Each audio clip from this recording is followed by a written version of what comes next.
Hi everyone, my name is Holly and welcome back to your monthly dose of book releases. New books are constantly hitting the shelves and I make these lists every single month so that you can keep up with what books you can give your attention to if you are looking for something new to read. There are a slate of exciting ones here, so let's just jump right on into it. So starting on October 5th, we have Blood of the Chosen. This is the sequel to Ashes of the Sun, which was a very hot release last year from Orbit Books. It's an adult fantasy series following siblings. So if you're looking for more sibling dynamic stories, you have one right here. They're both on very different paths, but their narratives converge in this exciting and action-packed epic, but there are sci-fi dystopian elements too. It's set in a world a few hundred years after the end of a war between elder races.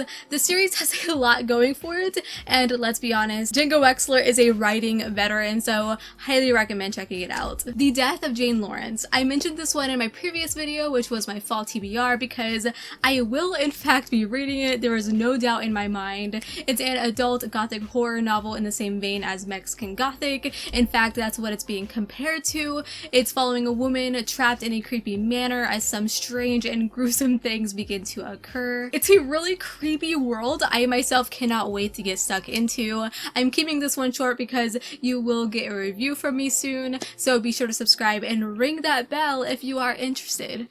I'm a YouTuber, I had to say it. Also, this is the same author who wrote The Luminous Dead, so keep that in mind. A Spindle Splintered. Obviously, this is a pretty big release in the sense that Alex Yaharo being a very notable author, and we have only seen full novels from her. This one is different in length as it's a novella around 100 pages, but don't let that scare you away. I have read this one, and it is bursting with a very enjoyable plot, which begins in our normal world, but our character is transported to the storybook version of Sleeping Beauty. So yes, Alex Yaharo is going back to the 10,000 Doors of January. We have a portal fantasy here. We have recently gotten news and a cover reveal for her next novella in this mini series, and it's going to spotlight Snow White, which I'm very excited about. Vespertine. This book has quite a bit of anticipation with it. It's been getting a lot of buzz. The author is well known for her other books, The Enchantment of Ravens, A Sorcery of Thorns. It clearly got the same treatment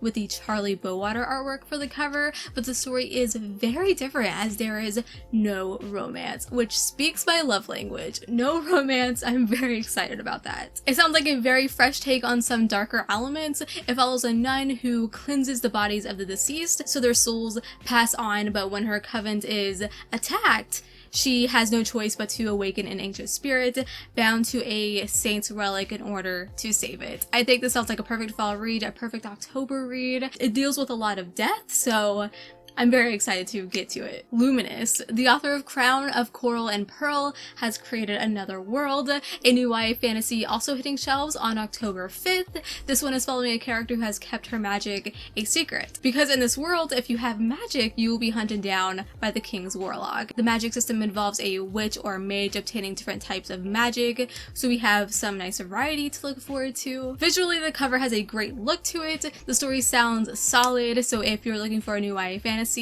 Luminous might be the one for you. Okay, so now we are moving on to October 12th, and we have the Quicksilver Court, which is another new release coming from Orbit. It's the sequel to the Obsidian Tower, which is an adult fantasy series called The Rooks and Ruin. It's set in the same world as her Swords and Fire trilogy, but about 150 years later. Without getting too into the story, it's following a character who is seen as an embarrassment by her own family because of her broken magic, which kills everything she touches, instead of nurturing and shaping life.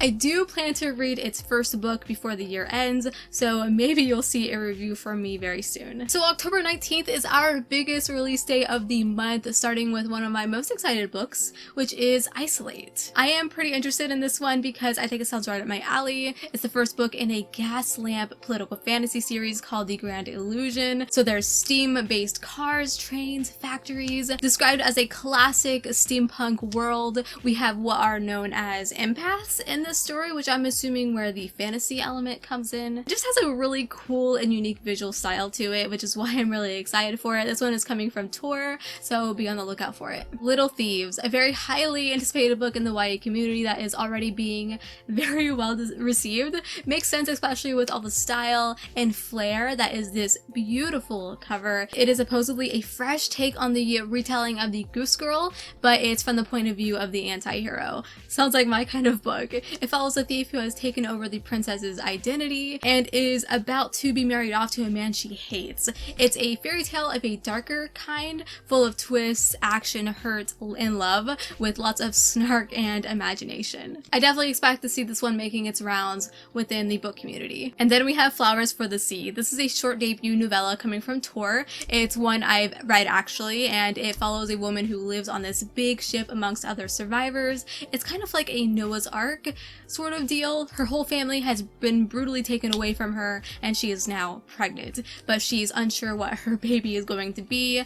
Monster, human, no one knows. They are surrounded by horrible beasts and resources are scarce. It's definitely a creepy, sad story that you'll think about long after reading it. Again, a short but sweet one full of all kinds of anger. It's going for some pretty deep thematics. It could be a book that you end up loving. Nothing But Blackened Teeth. Now this is definitely a book that is more catered to the horror fans out there, as it's a novella coming from Tor, around 100 pages, centered on a haunted house story steeped in Japanese folklore. It's following a group of friends and they are headed to a wedding venue, which happens to be at a creepy old house. Ideally, you want to read this in a comfortable environment, as I'm sure it's going to be a super spooky read. The cover is pure nightmare fuel. I mean, next month will be October, so what a great book to read during the spooky season. It really embodies the spirit of a good horror title, so we'll see. Any Sign of Life. This is a book I feel like is flying under everyone's radar. Ray Carson is the author of the Girl of Fire and Thorns series, which is a series I absolutely loved when I read it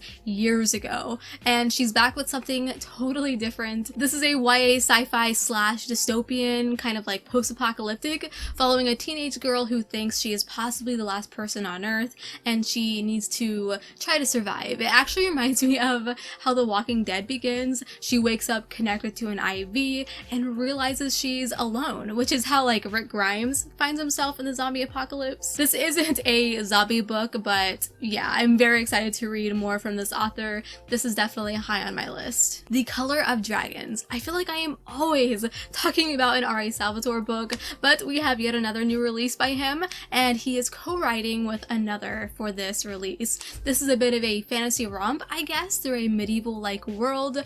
Perfect dragon environment in my opinion. It's a Camelot retelling following two main characters, a woman with magic and a dastardly knight, as they meet and journey together to reclaim their lives. It is a standalone, I might add. Saying R.A. Salvatore and standalone in the same sentence sounds like blasphemy, but if you are looking to get this author under your belt without committing to too much, well, here you go. And on October 26th, we have From the Light of Heaven. This is a book that I think a lot more people should have their eyes on. This is Tay Thompson's newest sci-fi novel. He's the author of Rosewater and that trilogy, which is now completed, but he's moved on to something new. There's quite a bit of layers to the actual story here, with different mechanics being implemented. It's a sci-fi thriller all about a murder, or a series of murders possibly, upon a spaceship.